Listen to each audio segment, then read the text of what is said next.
eto naman ho 'no, sa Lunes ho gaganapin ho yung, ng Iglesia ni Cristo, yung, malakihang peace rally para ho tuligsain itong bantang impeachment kay VP Sara. Ano po yung reaksyon niyo dito at may mensahe ho ba kayo sa mga miyembro ng, INC? Okay, ang tingin ko diyan, Attorney Danny, is that, okay, I have to relate that to the survey results. 'Di ba? Ang sabi natin, maraming Pilipino na gusto na ma-impeach si VP Sara.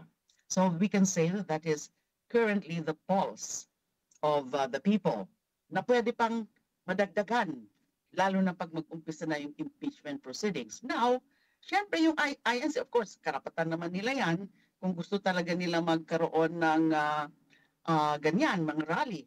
Pero kahit marami ang numbers nila, sa halimbawa talaga yung rally na yan ay marami silang members talaga na magpa-participate diyan, that does not eclipse the fact o hindi yan, kang ibig sabihin nun, minority pa rin sila. Yung minority ang posisyon nila. Kasi yung surveys nga, iba yung sinasabi.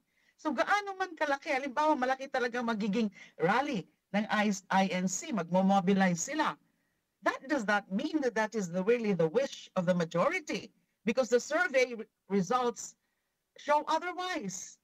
So, at saka ibig sabihin din nun is that sa tingin ba nila, makukonvince nila yung karamihan ng mga miyembro ng House of Representatives o ng Kongreso na wag na ituloy yung impeachment? Eh, syempre yung mga miyembro naman ng House of Representatives, titingnan din o tinitingnan din nila yung resulta ng survey.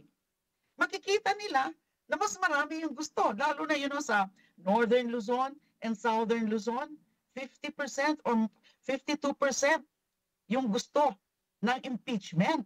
So, kung ako ay congressman or congresswoman dun sa mga constituencies na yon, syempre pakikinggan ko yun, siseryosohin ko yung resulta ng ng survey.